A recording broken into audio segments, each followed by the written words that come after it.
way. We are here with Damian Skinner, as always. I Hey, am Max Randolph. Oh, so good to see you, please tell man. me this session is like sunshine and rainbows, right? Like we're Oh we're, we're yeah, getting into the nice part, right? yeah. This one's all just ponies and Care Bears, and I don't know if I can handle another hardcore sesh. I know. So tell me right out the gate. I'm curious how your week went after our session last week. It's gnarly, dude. That whole five or like 0 to 5, 6 to 10, that Yeah. and like who were your mentors? I gotta be honest with you, bud. That tore me up. Um, That was hard. okay. Because looking back, I'm really shocked that I made it. I've Well, always just been focused on forging forward. and that's part of the beauty of it is, a lot of people. Sorry, I'm moving my computer, getting it ready here. A lot of people don't realize how strong they are until they start really looking at some of this. And there's a nice added benefit to this is, a lot of the concerns we have as creatives, what you're going to learn is you've overcome way more crazy stuff than looking silly. You know what I'm saying? Like, Yeah. that's part of the beauty is kind of taking a report of what you've experienced. But if you ask someone, hey, let's sit down and write out all the trauma that you've overcome, it's a cluster. But these little exercises, they kind of help just unpack just enough. And then you can look at this. And every time I'm amazed at how resilient, that's the word, how resilient creatives are. Oh, We will find a way to create through destruction or through peace. We will find a way. isn't that incredible? And also just It the is. strength of the human spirit. Yeah. It's unbelievable. And then we create to just exhale these things. Yeah. Yep. Oh, brutal. Yeah. So that exercise was rough. No, yeah. So apparently we're in for another doozy. We're in for, I at this stage you start learning that I say the same thing at the beginning of every class. This is one of my favorites and it's Yeah. going to kick your teeth in. I say that at every one.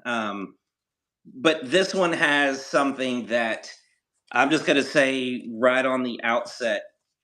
I let me put it as a question. If you think back, Max, over some of the really hard things that you've done in your life, you're always the most proud of those things. Mm. And this book 20 plus years ago pointed out something that we're going to talk about that I took deadly serious. And it's really hard to manage. It's talking about crazy makers, it's talking about people in your life. Oh, And I'm telling you, I have paid the price to have my boundaries honored in my life. And all these years later, this particular chapter really, I would say, changed my life trajectory more than any of the other chapters. fascinating. And I Yeah. think we're yet again a bird of a feather. Yeah, man. We're tracking.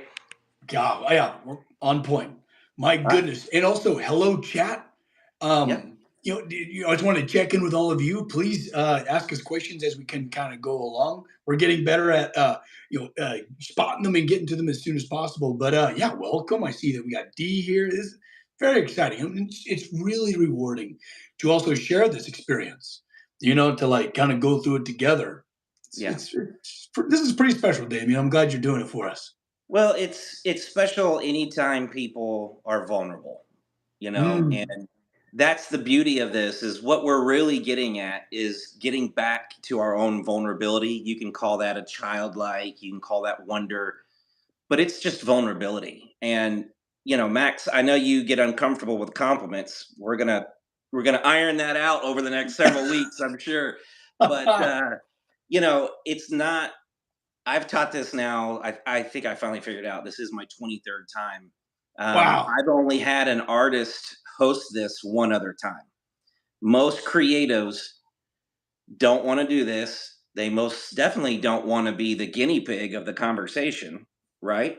And you opened it up to your whole group, man. So it's your transparency and your humility that's making this really fantastic. And dude, the Discord conversation. Anyone that's watching this, if you aren't involved in the Discord conversation, I've never experienced being able to have ongoing conversation. It was always see you next week, you know. Oh, that's Um, spectacular then. Oh, that's yeah, great. Yeah, the Max Randolph Studios Discord is a special place regardless. it But really on the is. workshop has been really fun. Yeah, and the support in there, I'm not a big Discord guy, so I'll go a couple days and forget about it, pop in, and it's just a freaking love fest, dude. Like, Yeah. it's really awesome, man. I don't know how I goose stepped my way into this amazing community, but here we are and I'm Yeah, grateful. yeah. Well, I'm grateful for it too.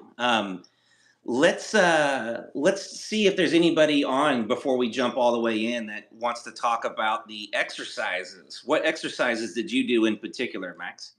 Oh yeah. Well, I had an artist date just now. I had a really wonderful conversation with an artist friend that I deeply respect. She's amazing. Yeah, and we just talked about art. We talked about humanity, societies, from one culture to Yeah, another. She's a world traveler. She's originally from Japan. Anna, right on. she's fantastic. We were just planning. I've never left the country. I've never had the opportunity to travel ever. Oh, So we're like already planning like a Japan tour and a Scotland oh my journey. God, dude. Traveling is my favorite thing by far, and it for you, I would love to see you go to Japan. Oh my gosh, man. I would freak out. Yeah, Oh, yeah, vulnerability, yeah. Dion, she's, I mean, also wildly creative, and it's so funny too because as I know the community really well and get to know them, you never know someone completely, but as I'm reading some of these chapters, some of the people in my community that I have tea with every Sunday morning sure. instantly pop up in my mind, like, ooh, I think they're gonna really resonate with this one. Yeah, yeah.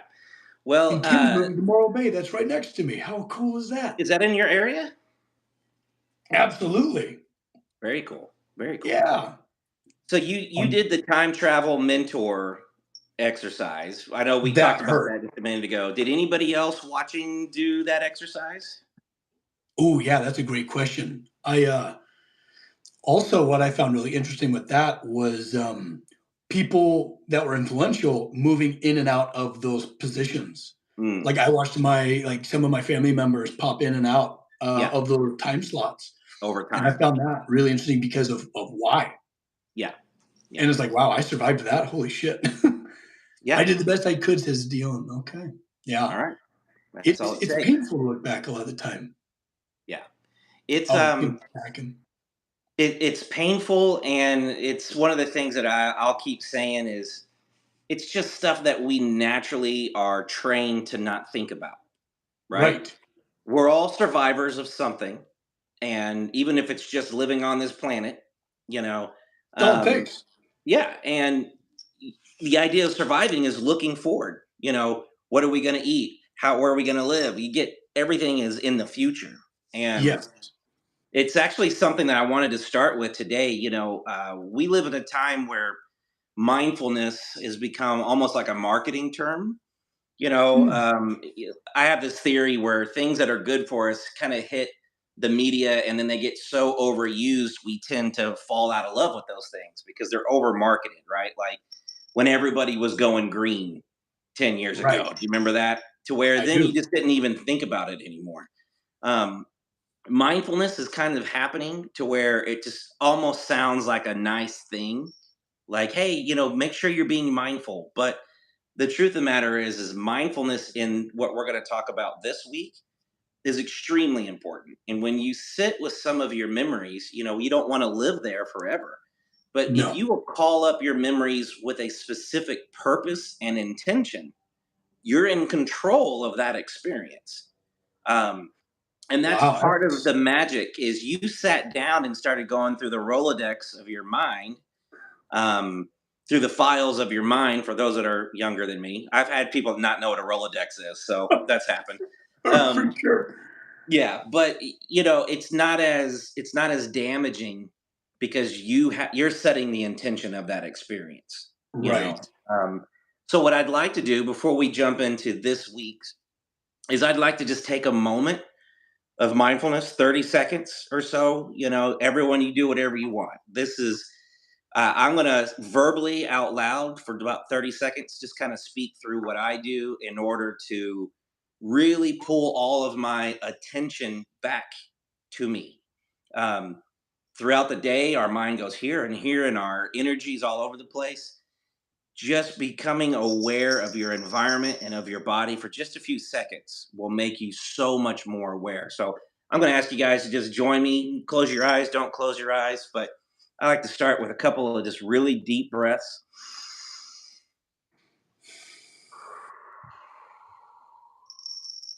Just about two more.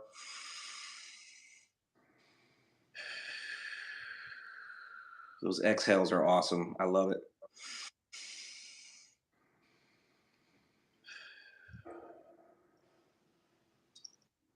And then what I'll do is I'll just start in the room and I go through all my senses. What can I hear? I can hear my cat attacking me. I can hear my kids attacking something in the other room. I can hear a plane. You just kind of do the same thing in your environment. I can't see anything because my eyes are closed, but I can see the little burn marks on my eyelids, the light burns.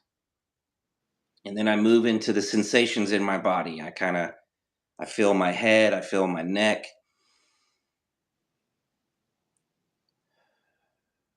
And something I like to do, and this seems to help a lot of people, is just lightly rub your fingertips together. Feel like the ridges of your skin, just real light. And just think about what you're feeling. All those little cracks on your fingers, it really pulls us back into our body for a lot of people. Just a deep breath. All right. There we go. I Dang, encourage man. I encourage people to do that as much as you can. And the end of this chapter really talks about it, but I wanted to do it at the beginning of the chapter so we're all kind of in that shared space. Um, Okay. so, this chapter, it opens up talking about going sane. We've all heard the term going crazy, but it's a relative thing, to wonder what's crazy and what's sane. Mm. We live in a world, especially in the Western world, where everything is, money driven and money defined. So in our world, it's crazy to be an artist. Um, in our world, when you were growing up, your parents like, "What do you want to be, little Johnny, little Susie, when you grow up?" Anything of an artistic nature, most of us were told by very loving, well-meaning parents that that's not very realistic. That's just crazy, right? And this point here, I love. She really talks about to a person that is stuck in not being creative, the idea of being creative feels dangerous. It feels irresponsible. Right. And there's something about that term irresponsible that really hits home with a lot of creatives. Most of us aren't blocked because we had one big horrible thing happen, like a car wreck of emotion that just ended us. And it does happen to some. But most of us have just gotten so busy being sane and participating in being what we think is sane Yeah. that we really come from a good-hearted place where I know most people that struggle with blocks, it's because they don't want to put people out. They feel it's selfish to focus on themselves. It's selfish to create. I have these ideas, but why would I think it's all right to work on this when I'm not spending time with my wife, my kids, my husband, my mate, whatever? It's Right. it's not usually because they're just like demotivated. And I think a lot of people think being blocked is like I'm not inspired. That's not what being blocked is. Um, she states in this chapter something. There's a couple of just straight up slap you in the face moments in this chapter, Yeah. and one of them is she straight up states nobody is blocked on accident, and we all are choosing to be blocked. Yeah. The martyrdom of Yeah, man. you Of know. being blocked. Yeah, and I try to soften that blow a little bit by calling it a romanticism. There Mhm. is a romanticism for all of us that struggled growing up, which is everybody on here, Yes. um, of the romantic, like either you got to be the tortured artist, and without the torment, your art's no good. That's one romantic notion for a lot of creatives. Another one is I'll always get to it one day. That's why you get a lot of people planning on being creative when they retire. You know, when you've spent your whole life working, now you're going to be right. I'll Ooh, get to that. Tim, That's a good question. that's a good question. Yeah. We were basically moving sideways into imposter syndrome. That term didn't even really exist when she wrote this book.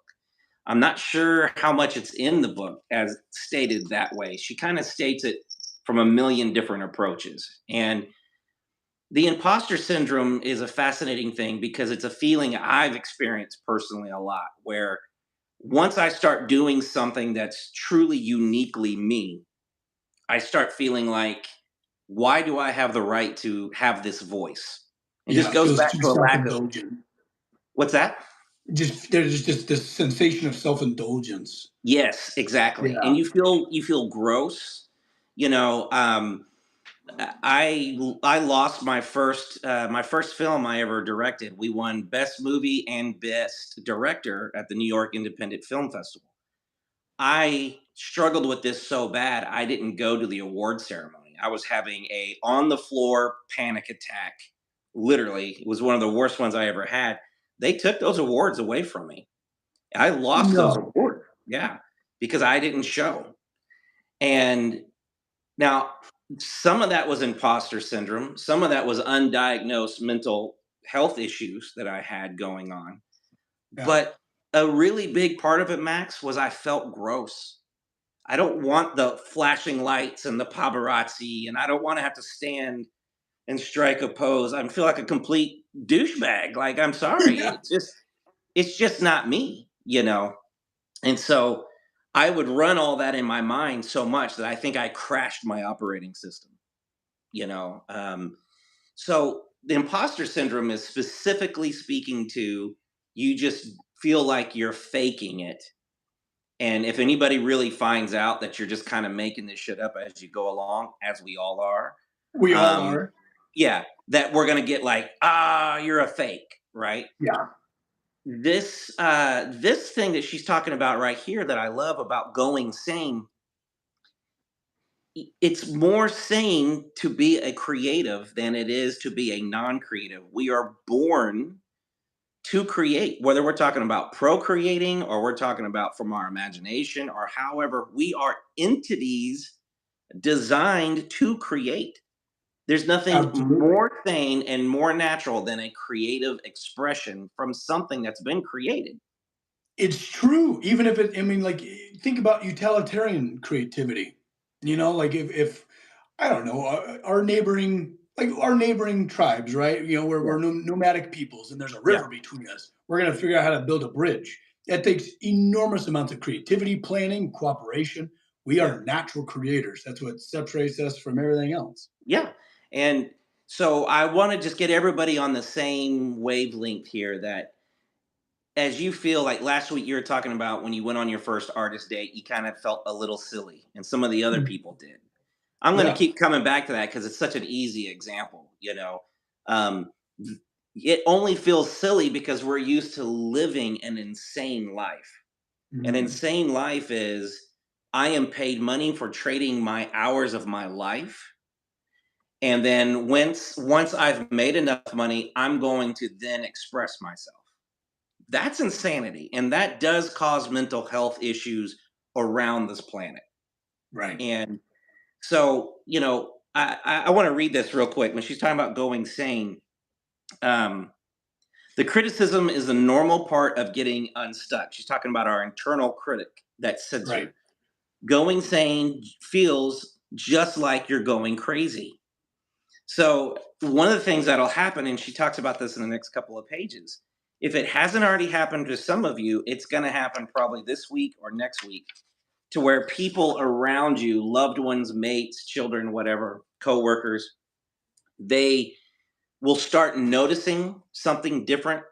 Or maybe you've been talking about the class, or you'll be talking about Artist Way, and the criticism that will come from them is going to give you an opportunity to realize just how crazy you have been living your life, if that makes sense. Mhm. Does that make sense?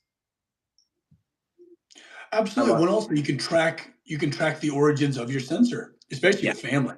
Yes. Well, she kind of, I love this. She makes a connection to like AA. She's like, for a recovering alcoholic, they have to be careful of the first drink. For recovering creatives, we have to be careful of the first think, which I thought was pretty cute. It's great. It's great. It it's those first couple of thoughts that if you'll just stay away from them, just you do not allow them, you don't honor them. Over time we'll give exercises where you can draw your attention away from these and change your internal dialogue.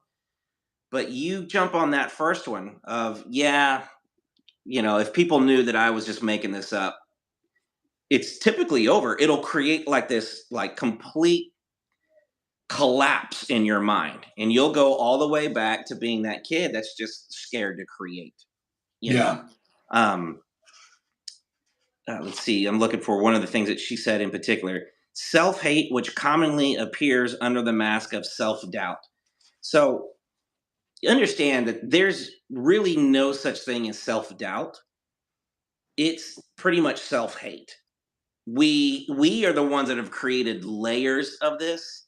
But just like for me, I couldn't go accept this award that I had dreamed about since I was a kid, because I was so afraid that I was going to be put in a position where I had to be inauthentic to myself, Right. because I authentically don't feel like I deserved all the praise that I was going to get. That's an issue of self love and self hate. That's it, plain and Wow. simple. So when you're getting these doubtful thoughts, we all get them. Yeah. Maybe don't pretty them up so much. Maybe really see them as a disastrous thing that's kind of leaking into your mind. It is disastrous to doubt yourself. Yeah. We all love seeing kids that are just full out dancing, singing, having a time of their life. We stand around and we're like, oh, they're so free. They haven't learned to hate themselves yet. Mm. Now, would you say that's nature versus nurture? Would you say that, by the time they've been criticized so many times and, it's sculpted, is that what I'm asking is that something that we learn or is it something Yes. that we develop on our own? No, it's definitely something that we learn. I mean, the very next thing I was going to read, she starts talking about poisonous playmates. Creativity flourishes when we have a sense of safety and self acceptance.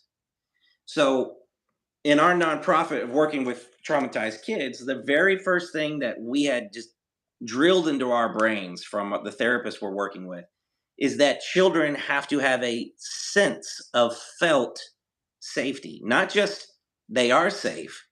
You can have a kid that is in no physical danger, but if they don't feel safe over time, they're going to develop a stress response. So I'm not just saying, hey, you need to be nice to yourself. I'm telling you, creativity cannot live in a world full of self doubt and criticism. And those criticisms started for all of us from our parents. You know, um, a lot of people, yeah, yeah. You're talking to yourself the way you would talk to a child that you love, Oh, right? man. I mean, Yeah. imagine you Well, have a kid and they're drawing and they screw it up, however they screw it up, right? They're a kid. And one of the things that I always do with my son, I'll show one in the next time we get together. He would come up to me with something, I can't even tell what it was, you know, and I'd say, "Where did you buy that from?" And he'd look at it and he'd be like, "I drew this." And I'm like, "No, you didn't. Where'd you get that? Did you buy that at like Hobby Lobby? Where did That's amazing." And it was a mental trick. And over I love time, that. man, they're just bold. They're just drawing. They're just coming up Yeah. with crazy ideas. Now, if I go over there and I go, "What is that? I don't understand what any of this is," and you've been working on it for a long time, that that makes an impression. And that's a kind comment. Some of us got way worse than that, right? Some of us Yeah, got straight up attacked kind of criticism. There's some great notes here. I want to read these. absolutely. They're incredible. I've been reading them all. Yeah, yeah. The masterpiece disease is what I've always called that. Right. Um, I will tell you something that I really struggle with, and that is I'm at the age now to where I catch myself like I'd rather not even start something than start something and mess it up. Mm. I've messed up so many things, personal life, artwork, projects. I've I've painted too much for too long on something, and I can remember when I loved it, but I just had to add something and now it all went to shit, right? Yeah, Um so I struggle as absolutely. a creative with the I'd rather not even start, Right. you know. Right. Why would I open that opportunity for pain and self Right. anguish? Right. Right. Well, guess what? I specifically learned that from my dad. Like he told me, I remember asking him when I was little, my dad was a painter, like canvas painting, and he would paint all kinds of things. As he got older, he turned it into his job and was a sign painter. And he no longer did any other kind of painting. He did animation, cartoons, none of it. Now he was just a window painter back when that was a thing. Yeah. And I asked him how come he never did anything else. And he told me that because I'm being paid to show up and do this. I don't have to go through the hell of destroying projects that I really loved and I kept messing with them. All these years later, I've picked that up and that is ingrained into my creative DNA. And Mhm. I find that. So, this idea of poisonous playmates, I want to kind of skip over this part a little bit because it goes in a lot of detail. And the people that are watching now or later, you really want to read this chapter. Like, we don't come together for us to read the chapter. We come together to talk about highlights of the chapter. But you got to love yourself enough to read this chapter. Okay. It's a Um, doozy. it is the most poisonous playmates for us as recovering creatives are people whose creativity is still blocked. In other words, you don't want to hang out in the bar when you're a recovering alcoholic. You should not be amazed when your alcoholic friends make fun of you for getting sober. That just makes sense, right? Right. Well, we are surrounded by a lot of people who need creative recovery. A lot. By far, the majority of who we are around on a daily basis are blocked creatives. Right. And your friendship, your relationship, that is baked in there somewhere to where you guys kind of share in the struggle, right? Maybe it's just subconscious. Now you show up with a painting, a sculptor, a basket, I don't care what it is, a puppet, a script, and you show those people the look on their face, well, it'll impact you because you would hope that it would be like, oh my God, that's awesome. But a lot of times it's, what is that? Right. When did you do that? Why are you doing that? And they got this like, ugh, look. It's intimidating, not because you're better, but because you're making progress, you know? Mm. Well, and that Um, challenges their narratives, right? absolutely. Absolutely. So I hope I'm not going to get too ahead of things. Go ahead, man. Now, we were covered like the whole crazy make. Are we getting into crazy makers at all? Oh yeah, we're headed there next. I'll let you just get in Okay. because this blew my mind. Well, it blows your mind and it blows your heart It because blew you my heart out of the realize, water. yeah.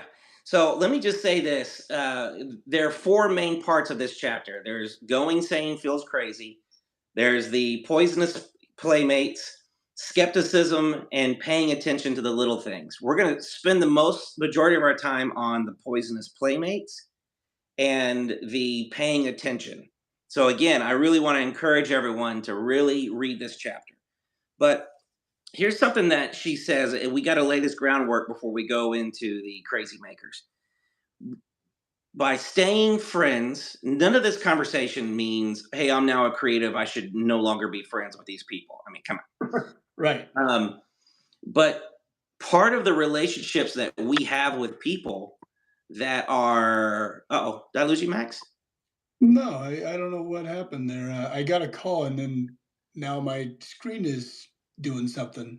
I don't know what I the hear hell. you, but I think you got to go back to your YouTube. Oh no, I'm here, buddy. Well, your screen's black. Oh my goodness. Well, just keep talking. I'll Okay, try I'll to. keep talking about this.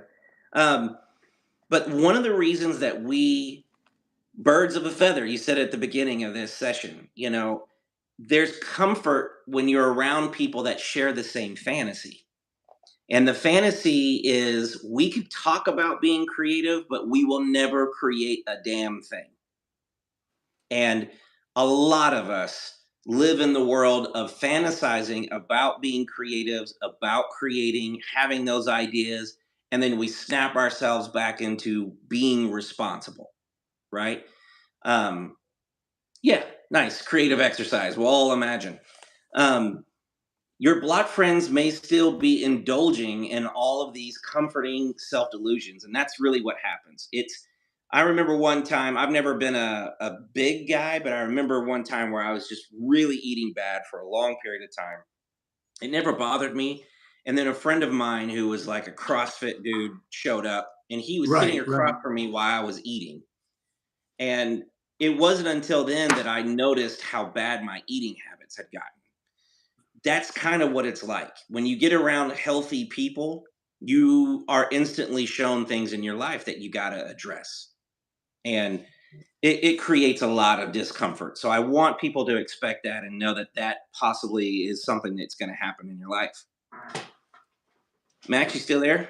Yeah, I'm still here. I'm just getting very frustrated with whatever the hell's going on here. You there, buddy? Yeah, I'm still here. I'm going to move on to Yeah, this yeah. next part. Okay. Listen to this in detail if you can. You cannot afford their well-meaning doubts right now. Their doubts will reactivate your own. Be particularly alert to any suggestions that you have become selfish or different. I have heard this so many times in doing this class that a mate, a coworker, a partner, whatever, when you hear, well, you've just changed, or you're self-delusional, or you're just being selfish with your time, you need to really pay attention to the people that are saying that, because what they're feeling is the lack of connection over this fantasy that one day we're going to create as you are starting to move out and be a creator. Um, Often, creativity is blocked by our failing. I'm sorry, by falling in with other people's plans for us. Let me say that again. Often, our biggest blocks come from us just falling in line for plans that other people have for our lives. And nurturing our creativity lies within nurturing ourselves. That's Right. why this really does reflect heavily on trauma. Yeah, that's not cool. Dude, this you is know, brutal. I try to stay like nice, but sometimes I'm like, that wasn't cool. Um, your own healing is the greatest message of hope for others. Let that good. Let that sink in for a second. If people around you are uncomfortable with you becoming more loving to yourself, more kind to yourself, and thereby you feel safe to be more expressive, then these people need healing in their lives as well. And you're not going to help or heal anyone by staying in a place that you know you should not stay in. Right. The only way that you can help those in your life that you love that are struggling with this is to show by example, to get out in the water and go, look, it's safe out here. Now, let me show you a few ways that I got used to wading out this far, right? Um, Crazy makers. So before I jump into this, Max, is there anything I can do to help you with? No, I think, yeah, I got a call and I ended it, and then now I no longer have camera, which is gonna about burst my rage bubble. Yep. You're on your phone, right? Yeah, yeah, I'm on my phone. But, Um, maybe you could just, go by my voice, who knows? yeah, I mean that's fine. I was just wondering if if you launched a different app and then came back to this one, if it would refresh your camera. I actually, yeah, I don't know what it's all about, but you know what? We're just gonna keep it going on. But yeah, Okay. crazy makers. So, crazy makers. This is where we're going to spend the pretty much the majority of the rest of this conversation. Creatives do to a related thing creatives do to avoid being creative is to involve themselves with crazy makers. Crazy makers are those personalities that create storm centers. I love that term. Oh man, They're often charismatic, frequently charming, highly inventive, and powerfully persuasive. And for the creative person in their vicinity, they are enormously destructive. To the fixer upper, which I am, what that means is I'm the kind of guy that would rather buy an old house with a lot of charm and fix it up than try to find like a new house. I also tend to apply that to relationships. And, right, you got some of us have the rescue thing and the fixer upper thing. If you fall into that fixer upper logic with people, this will destroy your life. It'll absolutely destroy your life. And what I'd like you guys to think of as a crazy maker, they're the people in your life that, and some of this is going to sound harsh. And by the way, there are some crazy makers on this right now. I, I'm not saying that because I know them. I'm saying that statistically, there are some crazy makers that are on here. Here's what a crazy maker is. A crazy maker is someone who every time you talk to them, every time you see them, they are in an emergency. There's it's intense burning energy and it's not positive. They're talking trash. They're upset. They're talking about their ex. They're talking about their boss. And all of that, you could say, well, that's just someone being negative. The crazy maker part is they want to involve you in it because they're feeding off of your energy. Some people right. refer to them as like psychic vampires, right? Huh. Um, if you've never heard that term, that's a well known thing is psychic vampires. People who I don't mean psychic like they're reading your mind. They just when they get around you, they just drain your soul. And, and we all have these people in our lives. Right, And at some point, I've been that person to other people. These are people who will change their schedule a million times, but then give you an attitude about the schedule. They're the people that basically think they're the star of the show and you're part of their cast. right. And a lot of creatives, a lot of blocked creatives were raised with a parent that had this spotlight on them. And everything you did had to play into their story. And so they're constantly crafting your interest, your ideas, all of that. They're always manipulating, gaslighting, and crafting it to fit their story, their narrative. So I can give you story after story. The shortest one I can give is a prolific painter that lived in New Orleans. He's passed now, but his son wanted to be a dancer. Now, this gentleman that was a painter, the dad, he was like famous for it. They would have house parties, and he sold some of his artwork for just astronomical amounts of money. He was in the whole society and all that. You would think having a son that's a dancer would make a lot of sense. He detested it, he hated it. He constantly tortured his son his entire life about how dancing isn't real art. Mm. So Oh, it it doesn't it doesn't have to be someone who's not creative that is being a crazy maker. A lot of times, and she goes through great detail, a lot of times it's the most creative people you know. A lot of mm. times, those people that walk into a room and the room goes silent, a lot of our big movie stars and directors are that way. You know, Interesting. they literally absorb the energy in the room. Now, there's nothing wrong with that until it's what they do with that energy, right? Yeah. To absorb this energy so that you can love people. Max, you're one of these guys. You take that energy, you get juiced from talking to people, and then you put it back into people. That's the idea. Yeah. Yeah. I've never known you not to do it. Crazy Yeah. makers take that energy, and then once you are depleted, bye. and they're gone. Right. Thanks. Got what I came for. That's right. And you're just laying there like, oh, just completely drained. And this person's like, oh, I feel great. Yeah. Um, it, So I know I remember this chapter is about like how to cut a crazy maker out of your life. But yeah, my question to you is, what happens when a crazy maker is a parent? they usually are. The Oh the God. the answer is I know where you're going, and yeah, they usually are. At least one parent will typically be a crazy maker. Yeah. Um, I'll just share it this way. When in the beginning of this class, I was talking about how this really changed my life more than any other chapters, the trajectory of my life. Um, when I was given this book, I was a youth pastor. I was born into a specific kind of Christianity that's now classified as a cult. We don't have time to go into it now. But I was raised to be like a traveling televangelist. I was preaching at 14, 15 to a couple thousand adults. It was crazy. Gnarly. Oof. Um, my parents were exorcists, and I grew up in a just an absolute crazy world. Um, what was so amazing about this book is I knew in my heart that I didn't want to be where I was, and that I wanted to do something else, predominantly make films.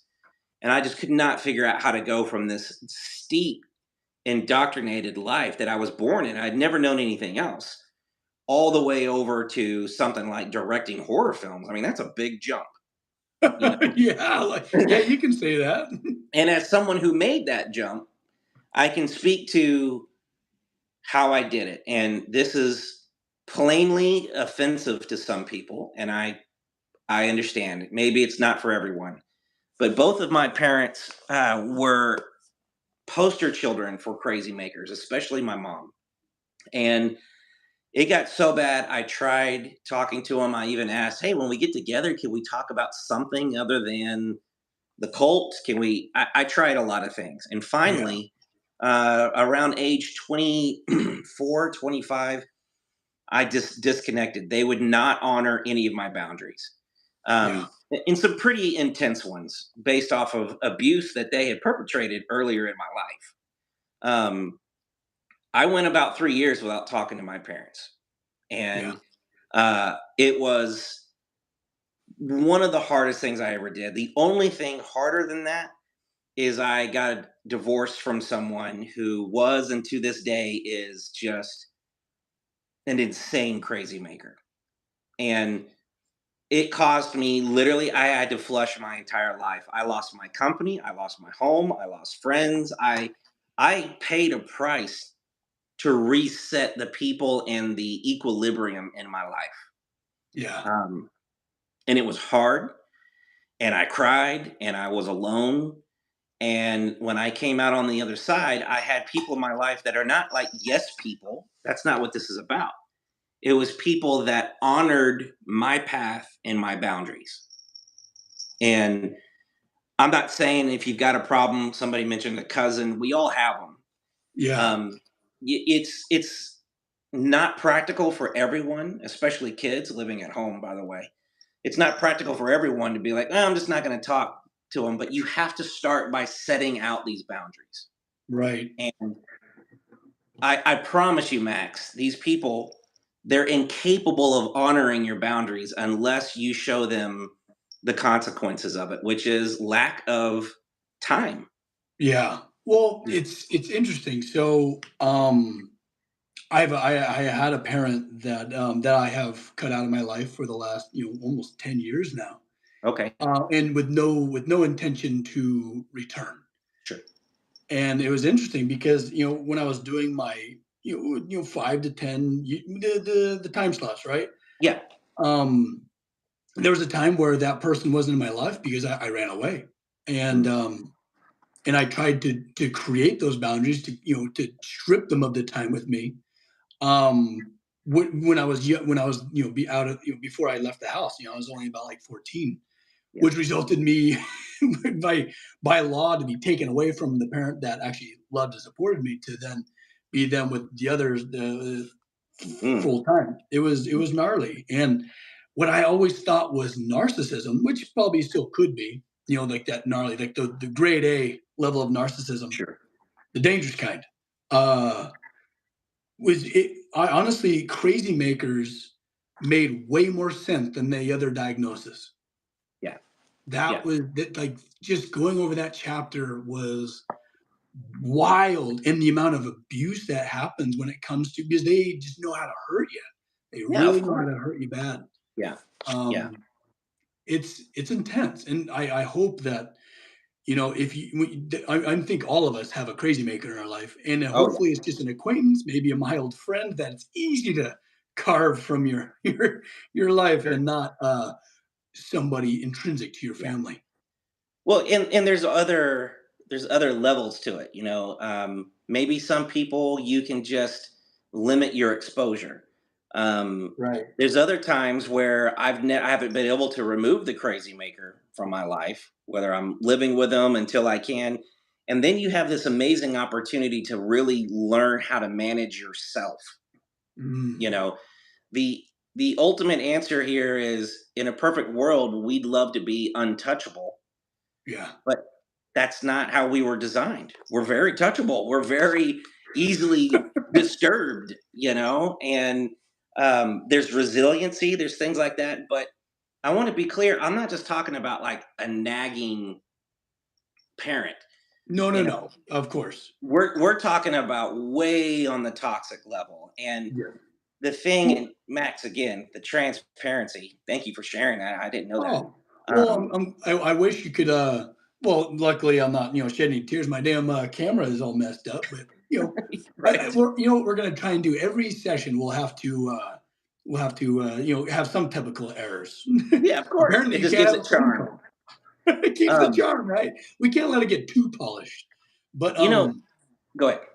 oh yeah, yeah. No, you're good. Continue your thought.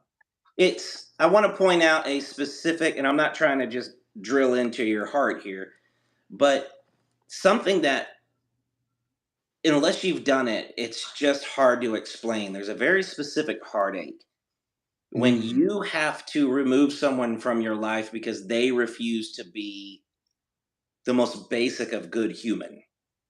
Um, yeah, you would think that you'll be so angry, it's kind of like F them, and you got all this piss sure. and vinegar, and on the outside you do, but on the inside, when you have to disassociate or limit your exposure to a parent or a family member or a mate, there's just a weird feeling of betrayal Mm, that's in that.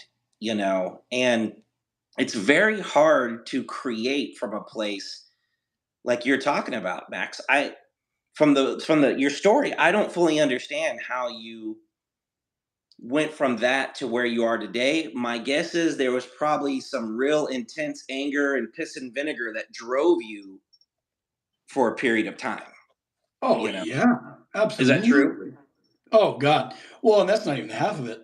But Yeah, but also, how boring would life be if it didn't have some spice? sure. Because I feel like it's our victories over these challenges is what either fuels our art. Triumph. Triumph goes a long ways. At It least does. I found. Yeah, and unfortunately, a lot of people get so wounded that they can't create, so they don't get to be triumphant in anything. You know, Mm, you yes.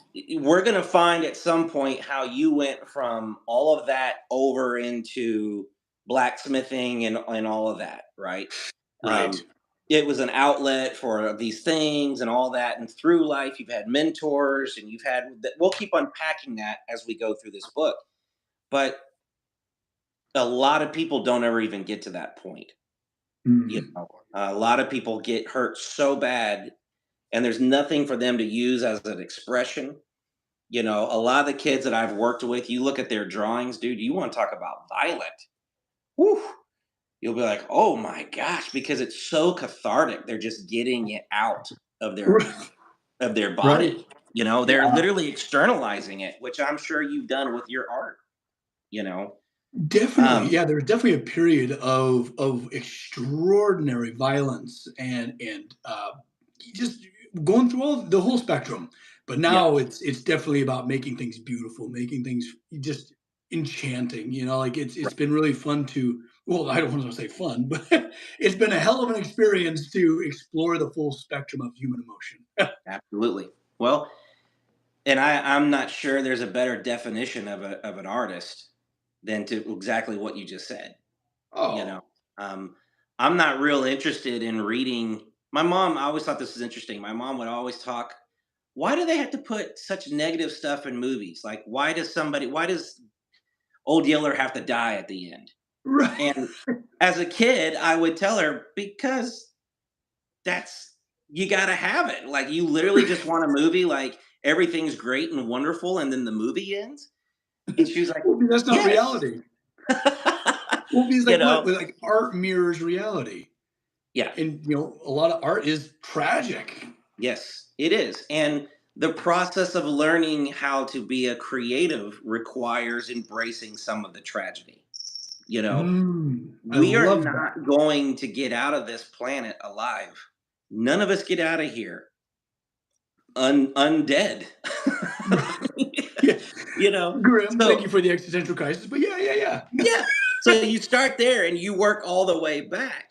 You get, Right. great reference. You get all the way back to the fact that creating is going to require some tragedy. It's going to Yeah. require some failing at your art. It's going to require feeling silly. It's going to require, making mistakes. And if we just get so beat down and tired because we're not taking care of ourselves, that we don't want to go through that anymore. And there's a great quote here. If crazy makers are that destructive, what are we doing involved with them? The answer, to be brief but brutal, is that we're that crazy ourselves, and we are that self-destructive. Just laying the It, hammer down on us, buddy.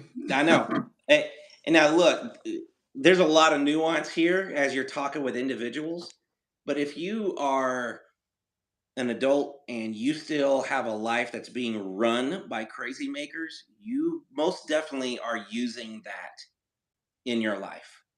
Um, and I know that's mean as hell, and I apologize if that hurts anyone's feelings, but that doesn't mean that it's not true. And I would ask people to sit with that and think about it.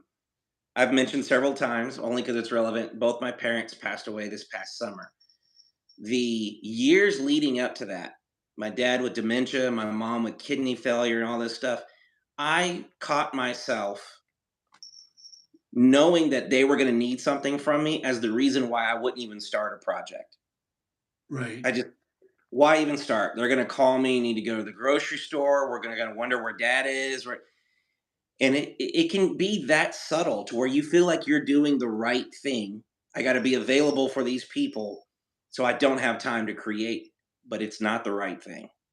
It, Yeah. it and you're not helping those people, burning yourself out. Um, if you're involved now with a crazy maker, it is important that you admit this fact and admit that you are using your own abuser. She goes hard, dude. You're crazy. He does. She does. Your crazy maker is a block you chose yourself to deter you from your own trajectory. Now, let me Damn. let me say this, because this is really important. And if one person hears this out of context, it's going to break my heart. We're not talking about an abuser, like someone physically abusing you, molesting, sexual abuse. That is not what we're talking about here. We're talking about, because for time's sake, we're just skipping through it, but we didn't talk about all the different types of crazy makers. There's several pages here. Crazy makers that destroy your schedule, crazy makers that spend your money, crazy makers that are always making fun of you, crazy makers that will triangulate all the people and like talk about, the people that stir shit, right? Yeah. Um, we're not talking about an abuser in that sense, in the traditional sense. We're talking about people that we allow to be crazy in our life because it simply serves us an ability to not create. And um, being blocked it's a subconscious choice. It just is. You know, you don't have to work and do something to be unblocked. You just have to be. You have to get back to being and having a sense of interest. And I'm going to jump past skepticism, which was another section here. It's really good. But with the limited time that we have, I want to go to this last part where she talks a lot about, and it's a beautiful story. She talks about her grandmother. And her grandmother wrote all these letters to her whole life. She wrote these letters like a journal, and she was married to a man that had gambling problems and drinking problems. And basically, one Right. person could read this lady's life story, and it's just how her life went to crap. Yeah. So But sad. as you read her letters, she'll say something like, "The house is being foreclosed on. This morning, I saw this little lizard on a gray rock, and I was amazed at how fast it." Yeah. And Yeah. it would read like someone is almost in denial. But Mhm. the point that the author here is really pointing out is, if you want to restore a sense of constant creativity flowing, you got to slow down and start looking for things. You got to start, not just, some of us are all the way over here on this spectrum, like there is no creator, there's no one out to help me, you know, life sucks, and I'm going to try to create from that. It's devastating. It's very devastating for people to create from that place. Yeah, it's very All the bleak.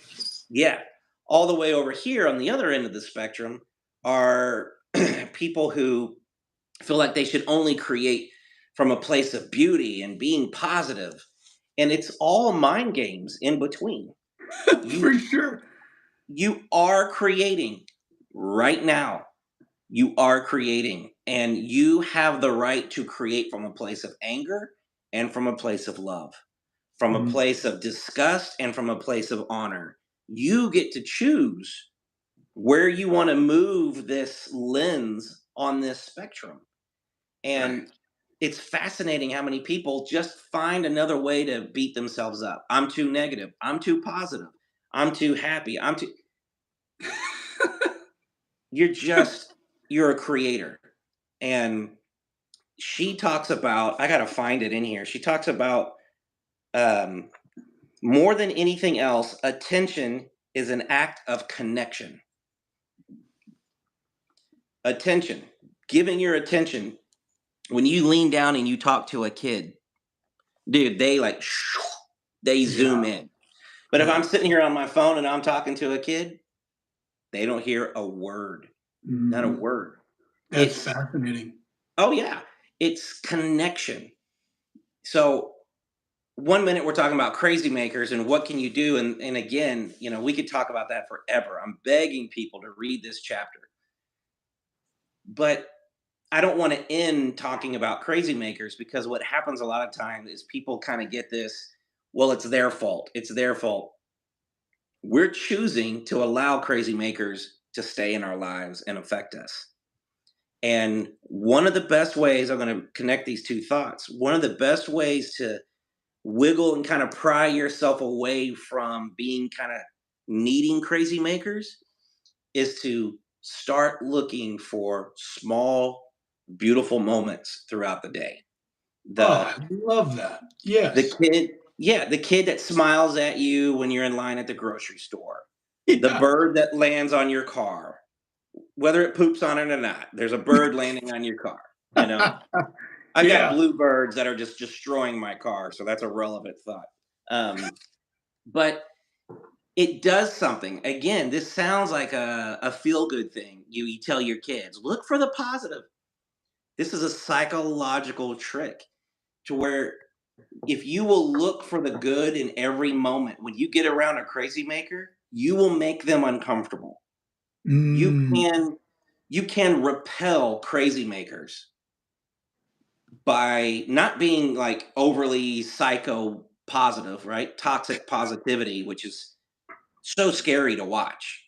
You know, Yeah. um, you can do it by having a genuine ability to see the beauty in everything, and Yeah. that's not hard. And no one gets to say I can't do that, because we all did it before we were hurt. Again, it's your natural state. And it's interesting thinking back to the crazy maker that I cut out of my life, just how uncomfortable and how threatening that attention, that very pure spirit makes Yes. them. Yes. Yeah, Because because yeah, it cuts through the gaslighting. It cuts mhm, through the manipulation. It's about being authentic with your spirit and with your soul. that's a And huge threat. it is a huge threat. And the easiest two things you can do to develop that like a muscle is learn to give yourself moments like we did in the beginning, to just center yourself and bring all of your attention. You give it to everybody and everything all day. Bring it all back into your body. And Yeah. I do that. I'll share these exercises. I am love exercises. The one that we did where I'm feeling through my body and sensation in your body kind of holds you here for a minute. And then the other is playing the game with yourself as you go all day. Somebody cuts you off in traffic. How can you find the beautiful moment? Now, what doesn't work, and I hate this, is when people go, "Oh, I love that guy. He cut me off to teach me how to be patient." Dude, that That's not it. I get that, but that's a little bit toxic. What I mean is, somebody cuts you off. It's time for you to notice the clouds. Somebody Mm, cuts you off. It's time to notice the birds that are chirping at the stop sign. yeah. You know, it doesn't have to be about the perpetrator. It's in your environment. It's shifting your lens of focus intentionally to something else. That's And a really good thought. When yeah, people ask me where I get my inspiration from, often I have no idea, but then the common answer is just it's everywhere. yeah, You know, the way the because you're grass is looking blowing in the for it. wind, or just yeah, it's the little things. That's Yeah, what's so inspiring to me. yeah. Well, I love this quote she has in here from the poet William Meredith. He said, I have observed the worst that can be said of a man is he did not pay attention. Mm, The the worst insult to a human is to be accused of not paying attention, because that attention is not the thing that your parents used to like grab your face. Pay attention. That's not the attention we're talking about. yeah. We're talking about the attention that we were given, that we control where it goes. Because what I know it sounds cliche ish, but what we think about, what we look at, we get more of. Mm. So, It's like a cosmic algorithm. dude, well said. I mean, Yeah, really well said. I love that. thank you. Let me read this and then let's see if we have anybody that has any questions. Absolutely. Um, she's talking about how much this has to do with pain. She says, in times of pain, when the future is too terrifying to contemplate and the past too painful to remember, I have learned to pay attention to right now. Each moment, taken alone, was always bearable. In the exact now, we are all always all right. Now, that's the Mm, essence of what I teach children recovering from trauma. yeah. And there's really no difference. We are all children recovering from trauma. And when we have to think back, it's painful. When we have to think forward, it induces anxiety. Right here, I can feel my hands. I can tell that I'm breathing. I'm not telling myself to breathe. I start bringing my focus. This is just awareness, mindfulness. They teach this in school now. Like, Mm. Oh, that's amazing. the state of California teaches this. Other states teach this.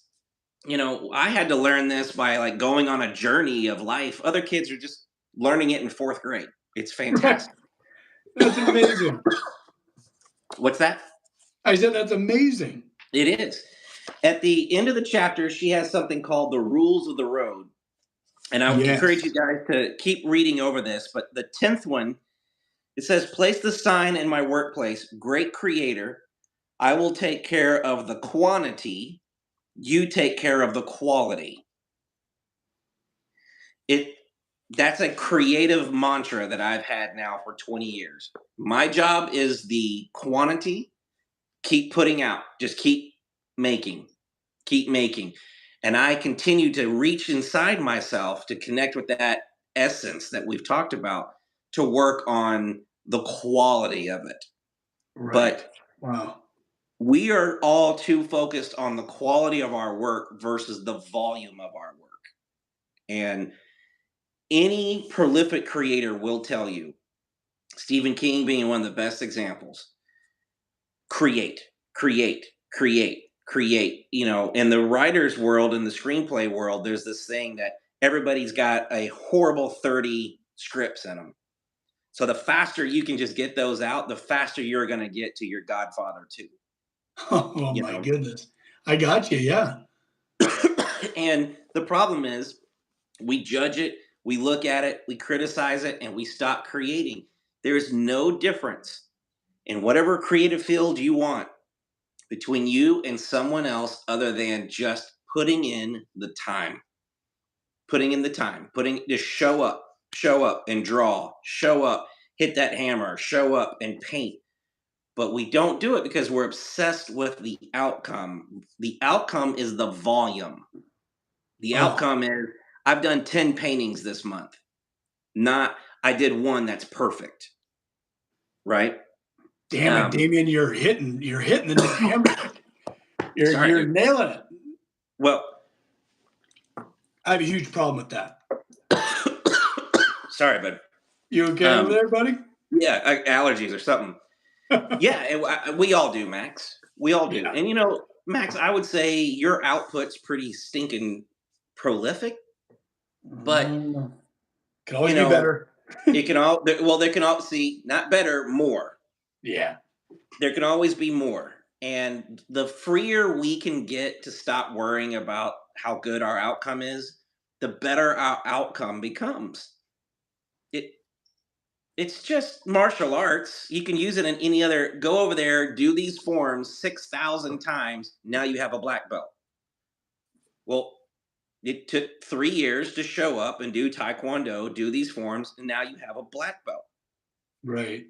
Versus the kid that shows up in the white belt, can't do the forms, they got the spaghetti noodle arms, and they're like, "I feel stupid." That's it. Yeah. Just show up. Those 11 that are still on here, people that are watching this later, this week, please just show up for yourself. Just show up and crank out some work. Whatever you're into, just crank it out. Don't judge it. Again, we're not talking about commercial art, commercial work where people have paid you.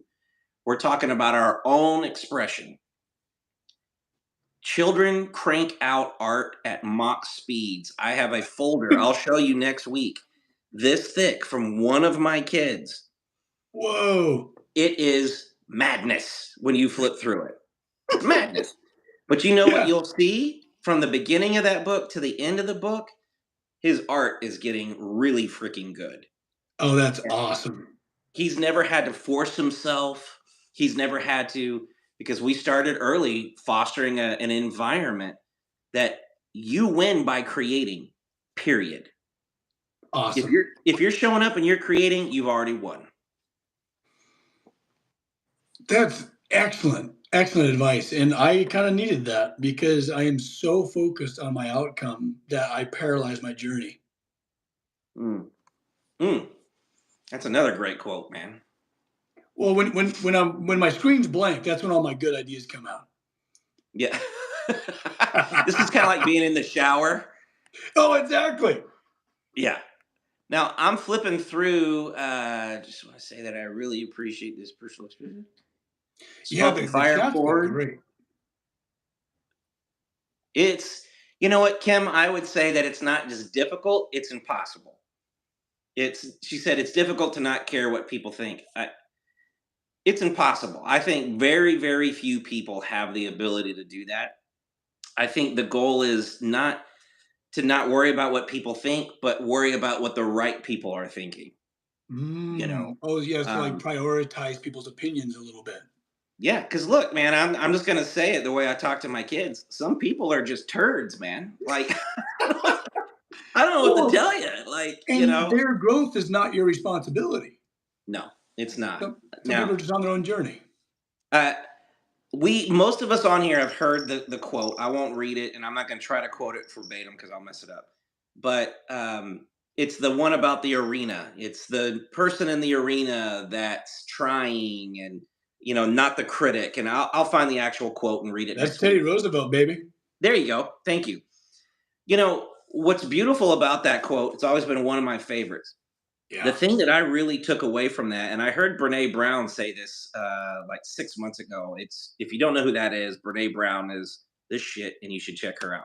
Okay. Um, but uh, if you're not in the arena, I don't care what you think. That it makes no sense to me when I was making films and I would have to deal with critics, and I didn't deal on a high end, but I had some. I would honestly say, "How many movies have you made?" They would always say none, and I would say, "I'm not interested in this conversation." That's so powerful. Why would I give a shit what Yeah, someone who's never done what I'm doing has to say about what I'm doing? It, exactly. and so that right there will cut out 80% of the turds in your life. It really will. You know, if someone's not, and I have another standard, it's not just are they a creative, are they producing? If you Right. are not producing art of some sort, I am not interested in what you have to say about my art at all. Spot on, buddy. At all. Damn. Yeah. That's powerful. I'll be digesting that for a while because I am, like any creative, it's hard not to care about people's opinion about your work, your character, what have you. Yeah. And I think we give some certain people that don't deserve it way too much credit. Yeah. Yeah. I'm Wow. just scrolling through and making sure we responded to anybody. Oh, definitely. D said, Max, stop picking your nose. I'm not picking my nose. My screen's dark. Yeah, you're probably like Anchorman. You probably don't even have like you just have boxers on. You're sitting Yeah, at of the course. desk. Got to be comfortable. Yeah. Well, Oh, shoot. you know, the Discord, I'd really encourage anyone that's on here. If you're not involved in the Discord, Max, I don't know if you can give the instructions on how people can be. You definitely need to jump in on that conversation. It's pretty superb. Yeah, it's just the Discord under Max Randolph Studios, and it's the creative workshop. Kim, my dad views me as impulsive in my decisions. That's tough. Yeah, Parents are so difficult to spar with when it comes to what you know is right for yourself. yeah, yeah. Oh, yeah. And also, you know what has always shut up people who are quick to judge or say you're impulsive or whatever. Produce. Just make content. Just I don't mean content like influencer content, but if you are creating, then people have a hard time. If you will just consistently show up and create, people have a hard time accusing you of things like being too impulsive down the road. Like they'll see that you're going to create no matter what. A lot of parents in particular, they use the time as an artist. We have to go through a journey where we learn to create whether we feel like it or not. And Yeah, during that time is where a lot of snipers take people out. You know, uh, absolutely. I thought you were into beadwork last week. Oh, now you're into wood carving. You're so Yeah. they they have completely forgotten what it means to play and enjoy life. Well, You and they're know, taking it out on you. It's really yeah, god awful, it is. It is. man. Yeah, the whole conversation about crazy makers that just absolutely throttled me. Yeah. Well, and I'll close with this. Everybody remain self-aware as we go through this because the things that really hit you are the things that you need to address. You know, Hmm. obviously, there's going to be chapters where you read it and you're like, "Oh, that's cool," but it's not hitting home. And then the ones that really, really kind of blow up, you know, I'd say my only criticism of this book has always been that there is so much in every chapter that you are basically going through a barrage of revelation. It's Right. and it takes time for you to really sit down and process a lot of it. And the morning pages are really a very big part of processing all of this information. You know, It's true. That's it. It really does come at you fast. it does. It does. Whew. But anyway, well, I can't see you, man. But Oh, I can see you though. I got the privilege here. I feel like I'm an audience member. This is great. cool. Let's see what this is. Ooh, on Yeah. actually enjoy artistic success. Oh my gosh. I like to, like almost like an artist date. At least when I yeah, like either it will depends on what you is success. Is it monetary success? Is it people admiring your work?